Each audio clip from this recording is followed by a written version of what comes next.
مسیح یسوع کے جلالی نام میں ناظرین آپ کی سلامتی ہو۔ میں ہوں آپ کے پروگرام کی ہوسٹ ستارہ سنیل، اور ہمیشہ کی طرح ہمارے ساتھ موجود ہیں پاسٹر شفیق کمل صاحب۔ ہم پاسٹر صاحب کو اپنے پروگرام میں ویلکم کرتے ہیں۔ اور ناظرین، پروگرام کے آغاز میں یہ کہنا چاہوں گی کہ تمام مسیحی دنیا اس بات پر پورا یقین رکھتی ہے کہ مسیح یسوع جو ہیں وہ ایک جسم اختیار کر کے اس دنیا میں آئے، اور اس دنیا میں آنے کا ان کا مقصد نجات کے کام کو پورا کرنا تھا۔ ہمارے آج کے پروگرام کا موضوع نظریہ تجسم ہے، اور اسی سے متعلق ہم سوالات پاسٹر صاحب سے کریں گے۔ پاسٹر صاحب، آج کا پہلا سوال جو میں آپ سے کرنا چاہوں گی، عقیدہ تجسم کے بارے میں آج ہم بات کریں گے۔ پاسٹر، میں یہ جاننا چاہوں گی کہ عقیدہ تجسم جو ہے وہ مسیح یسوع کی اپنی تعلیم تھی یا نہیں تھی؟ شکریہ۔ عقیدہ تجسم ایک بہت امپارٹنٹ تھیولوجیکل ٹاپک ہے، ٹھیک، اور اس کے لیے میں آپ کا شکر گزار ہوں کہ آپ نے اتنا خوبصورت ٹاپک چھیڑا ہے تاکہ ہم مسیحی تھیولوجی لوگوں کے سامنے پیش بیان کر سکیں۔ تجسم انسان کی دیرینہ ضرورت تھی۔ بنی نوع انسان ہمیشہ سے اور صدیوں سے اس انتظار میں تھے کہ خدا ہمیں نظر آئے۔ خدا تو کسی کو نظر نہیں آتا، خدا کے نظر آنے کا واحد طریقہ یہ ہے کہ خدا تجسم اختیار کرے۔ آدم اور حوا شاید اتنے خوش قسمت تھے کہ خدا روبرو ان سے باتیں کرتا تھا، لیکن وہ بھی اس استحقاق سے جلد ہی محروم ہو گئے۔ اس کے بعد قائن کو جب خدا نے سزا دی اپنے حضور سے، اس کو بھی نکالا تو وہ بھی بلبلا اٹھا تھا۔ تو اس کے بعد ہم یہ دیکھتے ہیں کہ قومیں پریشان ہیں کہ ہم خدا کو دیکھنا چاہتے ہیں۔ ہم بچپن میں اسکول کے اندر بھی گیت گایا کرتے تھے کہ جانے جہاں کہاں ہے تو، مجھ کو تیری تلاش ہے۔ علامہ اقبال ایک بڑے شاعر ہیں، انہوں نے بھی کہا کہ کبھی اے حقیقت منتظر نظر آ لباس مجاز میں، کہ ہزاروں سجدے تڑپ رہے ہیں میری جبین نیاز میں۔ ایک اور شعر میں کہتے ہیں کہ یہ جنت مبارک رہے زاہدوں کو کہ میں آپ کا سامنا چاہتا ہوں، جس بات کا خواہش مند ہوں کہ خدا میرے روبرو آ کے بیٹھے، میں اس کو دیکھوں۔ مسیح یسوع جب اس دنیا میں تھے تو اس وقت ان کے شاگردوں نے بھی یہ سوال اٹھایا تھا کہ ہم خدا کو دیکھنا چاہتے ہیں۔ ان کے 600 سال بعد حضرت محمد جب خطہ عرب کے اندر اپنی خدمت یا منادی کر رہے تھے تو عرب کے لوگوں نے بھی، وہاں کے لوگوں نے بھی ان سے یہ ڈیمانڈ کی کہ آپ اللہ تعالیٰ کو ہمیں دکھائیں۔ سورہ بنی اسرائیل کی 90 آیت میں یہ واقعہ درج ہے۔ تو یہ بنی نوع انسان کی دیرینہ خواہش تھی اور ضرورت تھی۔ ان ساری باتوں کا جواب عقیدہ تجسم ہی ہے کہ خدا نے جسم اختیار کیا، وہ اس دنیا میں آ گیا۔ مسیح یسوع سے متعلق بہت ساری باتیں لوگوں کو ہضم نہیں ہوتی، مشکل ہیں کچھ باتیں، ٹھیک ہے۔ مسیح یسوع نے جب تجسم اختیار کیا تو کسی نے تو یہ کہہ دیا کہ اس کا تجسم حقیقی نہیں ہے، وہ ایک ہیولا سا ہے، نظر اس کا جسم بھی حقیقی نہیں ہے، اس لیے وہ دکھ درد بھی حقیقی نہیں جو اس کو محسوس ہوتا تھا۔ تو مسیح یسوع سے جب یہ سوال پوچھا گیا کہ ہم خدا کو دیکھنا چاہتے ہیں تو مسیح یسوع نے بڑا خوبصورت جواب دیا کہ میں اتنی دیر سے تمہارے ساتھ ہوں، کیا تم نے مجھے نہیں دیکھا؟ یہ سوال کا جواب بھی ہے جو کہتے ہیں کہ عقیدہ تجسم مسیح یسوع کی تعلیم کا حصہ نہیں۔ اسی بات کا جواب ہے کہ میں خدا ہی ہوں، جسم اختیار کر کے ادھر آ گیا ہوں، کیا تمہیں نظر نہیں آیا، محسوس نہیں کیا تم نے؟ اچھا، پھر مسیح یسوع نے یہ بھی کہا کہ پیشتر اس سے کہ ابراہیم تھا میں ہوں۔ یہ بھی عقیدہ تجسم تھا کہ میں تو ہمیشہ سے ہوں، میں تو الفا اور اومیگا ہوں، میں تو ازل سے ہوں۔ تو پھر انہوں نے یہ کہا، آپ کیسے کہہ سکتے ہیں کہ ان کے عقیدے کا حصہ نہیں تھا، یا انہوں نے زبان مبارک سے ایسا نہیں کہا کہ میں مجسم ہو کر ہے۔ شاید آپ یہ چاہتے ہیں کہ جس طرح ہم پڑھتے ہیں بے لبا بابا الف مد آ جیم الف جا، اس طرح مسیح یسوع سمجھاتے۔ بعض باتیں ان کی معرفت کی ہوتی تھی لیکن اہل علم ان کی باتوں کو سمجھتے تھے۔ یہودی بڑے سمجھدار تھے، پڑھے لکھے تھے، شریعت کے عالم تھے، وہ ان کی بات کو پک کر لیتے تھے تو مسیح یسوع نے کہا کہ میں تجسم اختیار کر کے اس دنیا میں آیا ہوں. یہ کہنا کہ مسیح یسوع عقیدہ تجسم سے واقف نہیں تھے، شاید یہ لوگوں کی کم علمی ہے، یا وہ بائبل کی یا مسیح یسوع کی رمزیہ باتوں کو سمجھنے سے نہیں قاصر ہے. اچھا چلیں اگلا سوال کرتے ہیں. عقیدہ تجسم نظریہ توحید کے منافی ہے. اچھا یہ بھی وہیں سے سوال ہے. ایسا بعض لوگوں کے ذہن میں توحید دراصل ان کو سمجھ نہیں آتی. یہودی بھی توحید کو یہ سمجھتے تھے کہ جس طرح یہ، ایک منٹ مجھے پینسل دکھائیے، وہ توحید کو سمجھتے تھے اس طریقے سے کہ جیسے ایک کا مطلب یہ ہے توحید. ٹھیک. لیکن کسی بھی لفظ کا مطلب آپ ڈکشنری سے نہیں پک کر سکتے. ڈکشنری آپ کو الفاظ کے آئیڈیاز دیتی ہے، ان کے شیڈز بتاتی ہے. اصل میننگ کسی کتاب یا کسی شعر یا کسی کنٹیکسٹ کے اندر شاعر یا مصنف جو استعمال کرتا وہ میننگ ہوتے ہیں. ٹھیک. تو میں ایک کا مطلب ہی آپ کو بتا دوں کہ بائبل نے ایک کو کن معنوں میں استعمال کیا. پیدائشی کتاب کے اندر لکھا ہے کہ مرد اپنے ماں باپ کو چھوڑے گا اور اپنی بیوی سے ملا رہے گا جی، اور وہ دونوں ایک ہوں گے. کیا ہوں گے جی؟ ایک تن ہوں گے. تو آپ یہ دیکھیں کہ جب ان کی شادی ہوتی ہے میاں بیوی کی تو وہ تو الگ الگ کرسی پہ بیٹھتے ہیں، ان کے الگ الگ شناختی کارڈ ہوتے ہیں، اپنا اپنا سائن الگ کرتے ہیں، لیکن بائبل ان کو کیا کہہ رہی ہے کہ وہ ایک ہوں گے. تو اس کا مطلب یہاں پر ایک کا وہ مطلب نہیں ہے جو عرف عام میں سمجھا جاتا ہے. میں توحید کا بھی آپ کو بتانے لگا ہوں. مسیح یسوع نے اپنے شاگردوں کے سامنے اور بھیڑ کے سامنے بھی یہ کہا، آسمان کی طرف ہاتھ اٹھا کر کہ اے باپ ان کو بھی ایک کر جس طرح ہم ایک ہیں. اب اس کا مطلب کہ باپ بیٹا روح القدس بھی ایک ان معنوں میں نہیں ہے جس طرح لوگ سمجھتے ہیں، اور اس کا مطلب وہ قدرت میں ایک ہے، یگانگت میں ایک ہے، منصوبے کے اندر ایک ہے، ایسنس کے اندر ایک ہے، منصوبے کے اندر ایک ہے. تو اس طرح ہمیں سمجھنا چاہیے کہ توحید کا مطلب کیا ہے. تو یہ جو کہتے ہیں کہ عقیدہ توحید کے منافی تجسم، ایسا نہیں ہے.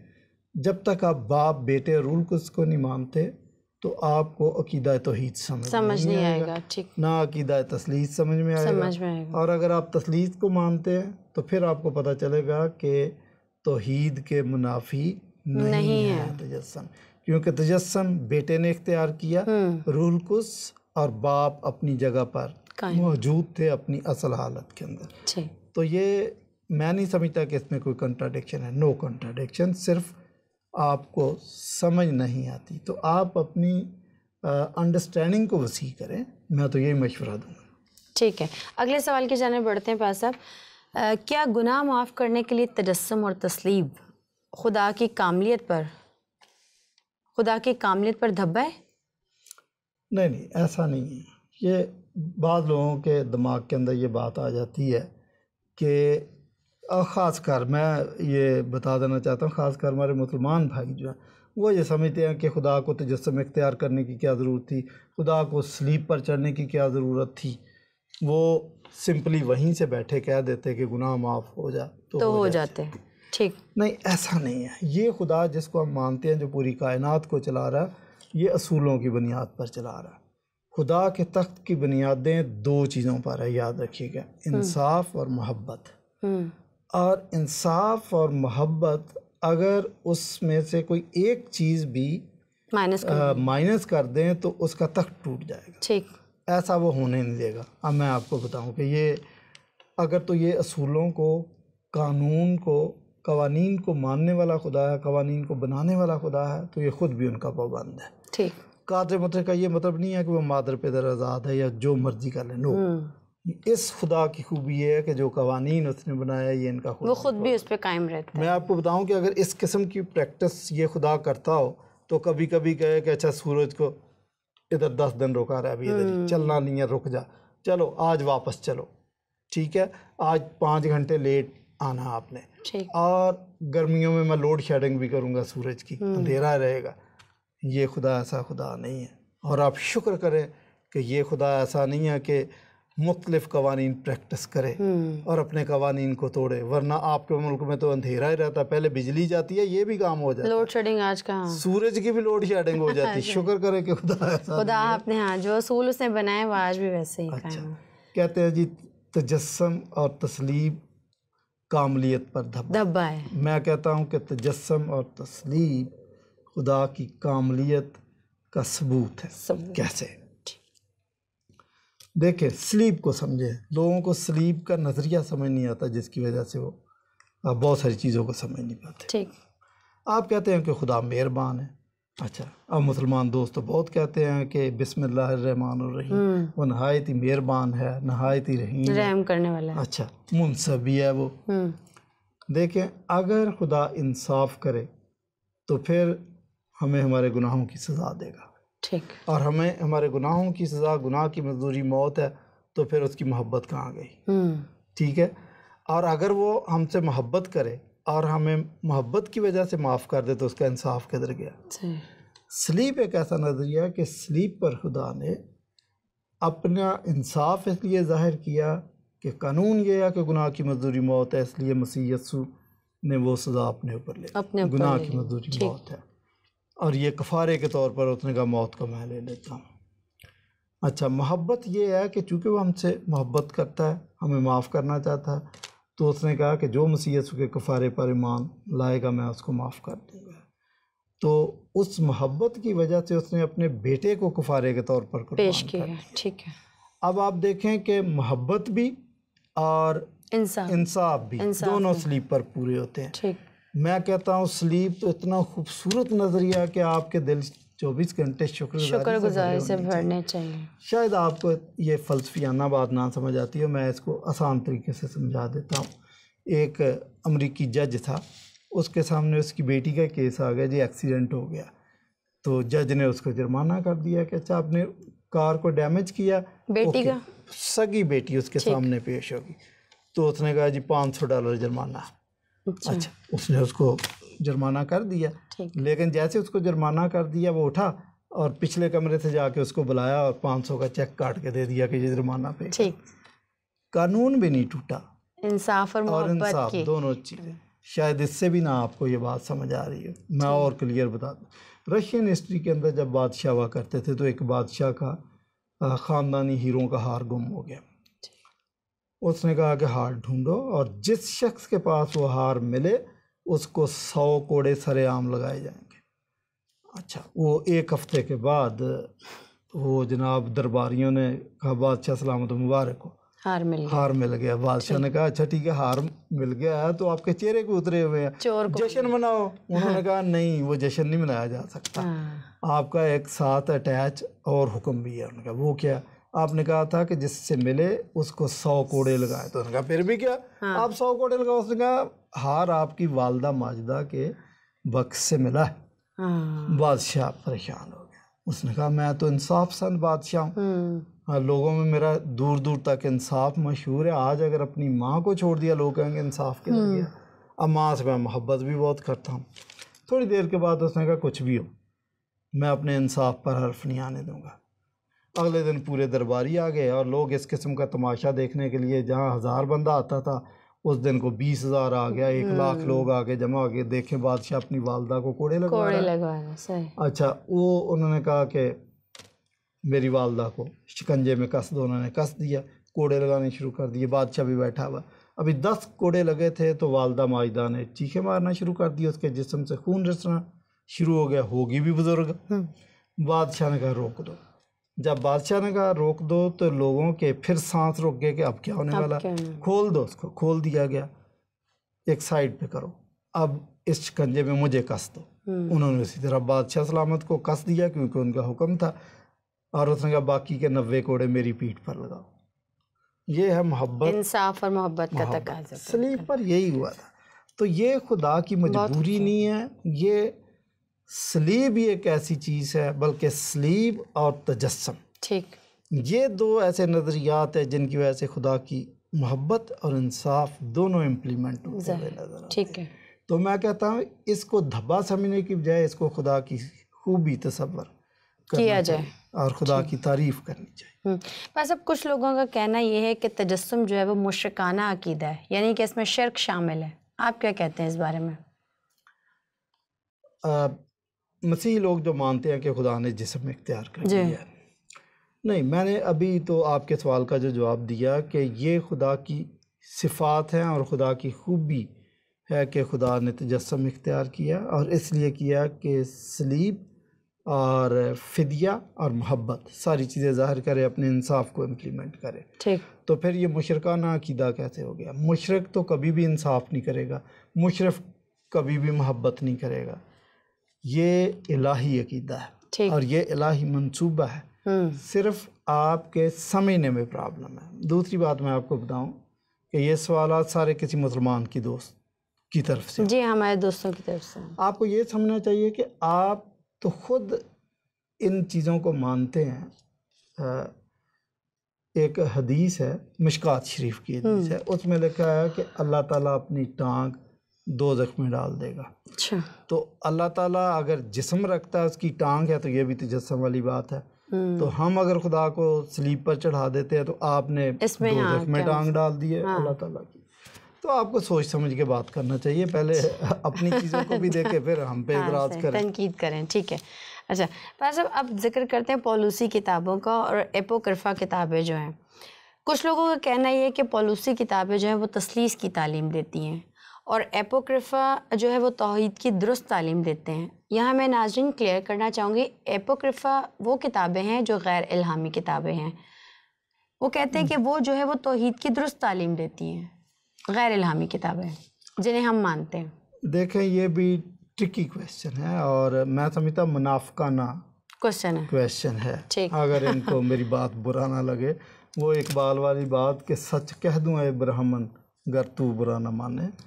اگر آپ کہتے ہیں کہ اپوکریفل بکس ٹرو بکس ہیں اور درست تعلیمات دیتی ہیں تو پھر توحید کی، تو پھر اگر آپ میں منافقت نہیں ہے، سچائی ہے اور خلوص دل سے یہ بات کہہ رہے ہیں، تو آپ کو حدیثوں کے مجموعے کے ساتھ ان کو نتھی کرنا چاہیے، ٹھیک، ان کتابوں کو۔ ایسا تو نہیں آپ کر رہے، صحیح، تو پھر آپ کیسے کہہ رہے ہیں کہ یہ درست کتابیں ہیں، الہامی کتابیں ہیں؟ اگر ہیں تو پریکٹیکلی پھر یہ ثابت کریں۔ اس لیے میں کہتا ہوں کہ یہ منافقانہ بیان ہے جو یہ دے رہے ہیں، حقیقت میں ان کے دل کے اندر یہ بات نہیں ہے، یا کرسچن کو ٹیز کرنے کے لیے اس قسم کے سوالات کیے جاتے ہیں۔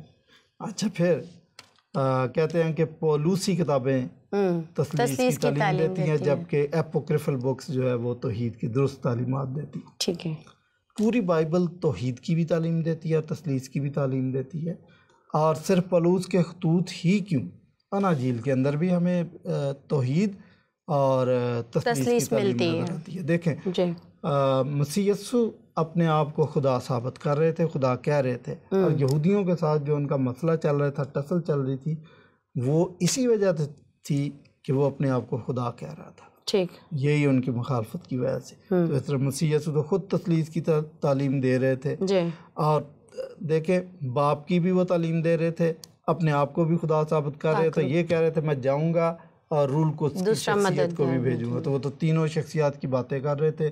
پولوس نے اپنی طرف سے ایک فکرہ بھی نہیں کہا، وہ تعلیمات ان پہلے سے موجود تھیں، اناجیل میں موجود تھی، اولڈ ٹیسٹامنٹ میں موجود تھی۔ ہاں پولوس نے وضاحت کیا، ان کو آسان کر کے بیان کر دیا کہ ہر شخص کو سمجھ آ جائے، کوئی نئی تعلیم اس نے اور الگ سے تعلیم نہیں دی، جبکہ ہمارے مسلمان بھائی یہی سمجھتے ہیں کہ پولوس نے ایک نیا مذہب ایجاد کر دیا، عیسائیوں کی صفوں میں گھس کے مسیحیت کا حلیہ بگاڑ دیا۔ ایسا کچھ نہیں ہے، کرسچن کو بیوقوف نہیں ہے، اور 2000 سال سے چرچ ان چیزوں کو مان رہا ہے، وہ بیوقوف نہیں ہے۔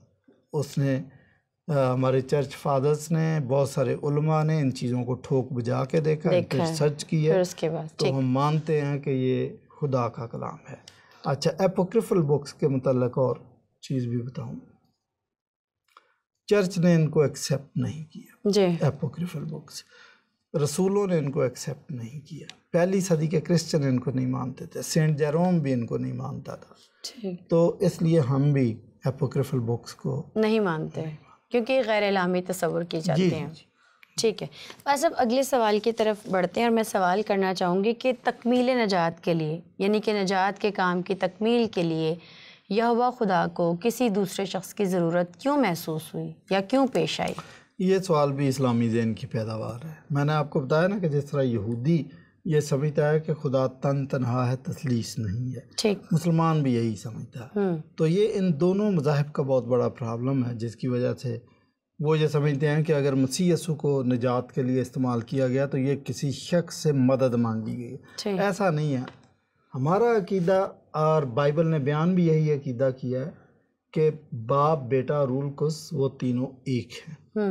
ان میں یگانگت اور یکسانیت اتنی ہے، قدرت ایسی ہے، ان کی ایسنس ایک ہے، جس کی وجہ سے بائبل کہتی ہے کہ خدا ایک ہے۔ بائبل نے کہیں نہیں کہا کہ تین خدا ہیں۔ تو اس لیے چونکہ وہ تینوں ایک ہیں، اور اس لیے ہم یہ مانتے ہیں کہ خدا نے کسی اور شخص سے یا علیحدہ اتھارٹی سے مدد نہیں مانگی، یہ خدائی کا حصہ ہی ہے باپ، بیٹا اور روح القدس ہے۔ تو اس لیے پلان، ازلی پلان یہی تھا۔ بائبل کہتی ہے کہ وہ ازل سے ذبح کیا ہوا ہے۔ اچھا، خدا محبت کرنے والا ہے، اچھا، تو ازل سے ہی یہ پلان تھا۔ تو اس لیے مسیح یسوع نے اپنے آپ کو پیش کیا کہ قربانی میں دیتا ہوں، رائٹ۔ اور جو مشیو ڈیئی کا کانسیپٹ ہے کہ مشن کے اندر جو کام باپ اور بیٹے روح القدس کا تھا وہ انہوں نے کر دیا۔ اگلا کام اب کلیسیا کا ہے، اس کو مشیو ایکلیزیئی کہتے ہیں، کلیسیا کا مشن، کہ اس انجیل کے پیغام کو لے کر ہم نے دنیا تک جانا۔ تو باپ، بیٹے، روح القدس نے یہ کیا کہ مشن کے کام کے لیے لوگوں کو دلیری بخشی، ان کے لیے راستہ تیار کیا۔ تو جو بیٹے نے کام کیا، روح القدس نے کیا، ایون جو باپ نے بھی کیا، یہ مشن کا حصہ ہے۔ یہ کسی الگ شخصیت سے مدد لینے کا کانسیپٹ نہیں ہے، کیونکہ اس بات کو کلیئر سمجھ لینا چاہیے۔ ٹھیک ہے، جی جی ابا صاحب، ہمیں ہمارے بہت سارے دوستوں نے جو ایک سوال بھیجا ہے، کافی لوگوں کے آئے ہیں، اور وہ یہ کہتے ہیں کہ مسیحیوں کو جو ہے نا اصل میں تجسم کی فلسفی خود بھی سمجھ نہیں آتی ہے۔ وہ کہتے ہیں کبھی کہ بیٹا مجسم ہوا ہے، پھر وہ کبھی کہتے ہیں کہ یہوہ خدا مجسم ہوا ہے۔ آخر حقیقت کیا ہے اس بات کی؟ کیسے ہم اس کو جانیں گے؟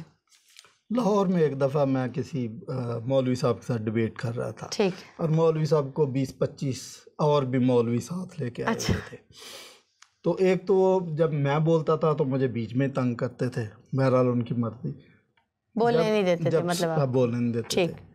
جب سوالات کا وقفہ آیا تو ایک مولوی صاحب کھڑے ہو گئے، انہوں نے کہا کہ شفیق صاحب، یہ نظریہ تثلیث تو میری سمجھ میں نہیں آتا، اچھا یہ سمجھائیں۔ یہ کہہ کے تو نیچے بیٹھ کے میں نے کہا ایک منٹ کھڑے ہو جائیں، آپ نے سوال بہت اچھا کیا۔ مجھے ایک سوال کا جواب دیں کہ جارج بش امریکہ میں بول رہے ہوتے ہیں، لیکن اس کی تصویر اور آواز آپ کے گھر ٹی وی میں آتی ہے، کیا اس ٹیکنیک کو، اس سائنٹیفک علم کو آپ سارا سمجھتے ہیں کہ وہ کس طریقے سے اس کی تصویر اور آواز لہروں میں بدل جاتی ہے اور آپ کے گھر آتی ہے؟ پتہ؟ کہہ رہا نہیں۔ تو میں نے کہا وہ جو تصویر آتی ہے اس کی سائنس اور ٹیکنالوجی تو غلط نہیں ہے نا، وہ تو اپنی جگہ پہ ہے، تصویر بھی آ رہی ہے، آواز بھی آ رہی ہے۔ تو اسی طریقے سے اگر آپ کو نظریہ تثلیث سمجھ نہیں آ رہا تو اس نظریے کا پرابلم نہیں ہے، نظریہ اپنی جگہ ایگزسٹ کرتا ہے، ان میں پرابلم ہے، آپ کا پرابلم ہے۔ آپ 3 سال میری شاگردی اختیار کریں، میرے قدموں میں بیٹھے، میں آپ کو سمجھا دوں گا۔ پھر آیا نہیں، وہ کہاں آنا تھا، ایک سوال کا جواب۔ اچھا، تو یہاں پہ بھی موصوف جو بھی ہیں، آپ نے نام نہیں بتایا، کوئی بات نہیں، کہ تجسم مسیحیوں کو سمجھ نہیں آتا، مسیحیوں کو تجسم بہت سمجھ آتا۔ ہم جو عالم لوگ ہیں، جو تھیالوجنس ہیں، جو مشنریز ہیں، وہ اس کو کلیئر کٹ سمجھتے ہیں کہ باپ، بیٹا، روح القدس ان کی ڈسٹنکٹ پرسنالٹی ہیں۔ باپ مجسم نہیں ہوا، یہوہ مجسم نہیں ہوا، روح القدس مجسم نہیں ہوا، بیٹا مجسم۔ آپ کو بھی اس بات کی سمجھ ہے۔ البتہ کچھ ناقص العقل لوگ، میں کہوں گا، یا بدعتی لوگ جو اس حقیقت کو تسلیم یہوہ وٹنس ہیں، اور ایک دو اور ہیں جیزس اونلی والے، ان کو شاید سمجھ نہیں آتا، وہ اپنی تقریر کی روانی میں کہہ دیتے ہیں یہوہ مجسم ہوا۔ لیکن ہم جو سمجھدار لوگ ہیں، جو تھیالوجن ہیں، جو پڑھے لکھے لوگ ہیں، آپ ایسے کہہ لیں، ان کو غلطی نہیں لگتی وہ، اور یہ اتنا بڑا وہ ہے موضوع، اس میں کوئی ایسا ابہام و تمیز نہیں ہونی چاہیے۔ وہ کلیئر کٹ جانتے ہیں کہ بیٹا مجسم، بیٹا مجسم۔ اور اس لیے مسیح یسوع جب جا رہے تھے اس دنیا سے آسمان کی طرف، تو اپنے شاگردوں کو اور دیگر لوگوں کو کہا کہ جس طریقے سے مجھے جاتے ہوئے دیکھتے ہو، جب مقدوس آمد ثانی کے وقت دوبارہ آؤں گا تو اسی طرح مجھے آتے ہوئے بھی دیکھو گے. تو وہ مسیح یسوع کی ذات ہی ہے.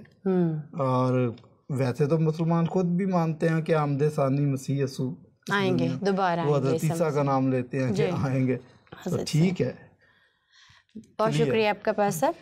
آج کا ہمارا موضوع کافی مشکل تھا، لیکن آپ نے انتہائی درستی سے تمام سوالات کے جواب دیے اور ہم آپ کے بہت شکر گزار ہیں، آپ کے مشکور ہیں.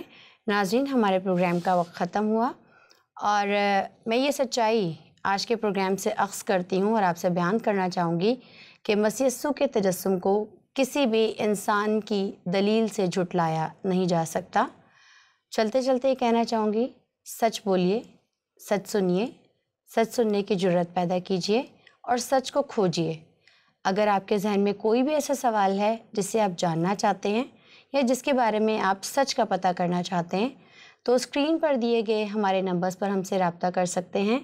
اگلے پروگرام تک کے لیے مجھے اور پاسٹر شفیق کمل کو اجازت دیجیے. اپنا بہت خیال رکھیے. خدا مسیح کا فضل آپ پر ہمیشہ ہوتا رہے. شکریہ.